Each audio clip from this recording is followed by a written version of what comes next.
বাংলাদেশ কার হাতে নিরাপদ মনে করে? আমার কাছে শেখ হাসিনাই ভালো ছিল।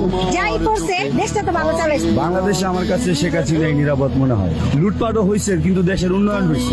17 বছর আগে আপনি দেখেন কি ছিল, আর এখন ঢাকা শহর দেখেন, কিন্তু দেশের অনেক উন্নয়ন হয়েছে। আওয়ামী লীগ সরকার তো আমাদের ভালো খাইতে পারতেছি না। আমরা শেখ হাসিনা হাতেই বাংলাদেশ নিরাপদ। বাংলাদেশ কার হাতে নিরাপদ মনে করে? শেখ হাসিনার কাছে। সাবেক প্রধানমন্ত্রী শেখ হাসিনা উন্নয়ন করছে ভালো, আবার নিরাপত্তা দিচ্ছে ভালো, এই জন্য তাকে প্রয়োজনে দেশে।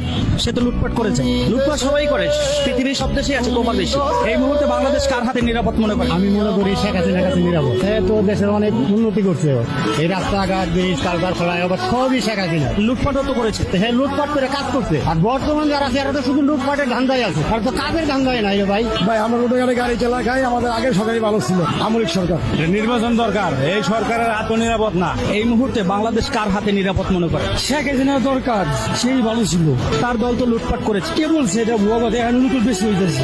জয় বাংলা, শেখ হাসিনা দরকার। সুৎকুর চাই না, সুৎকুর। ইনি হলো সুৎকুর, ওরা চাই না।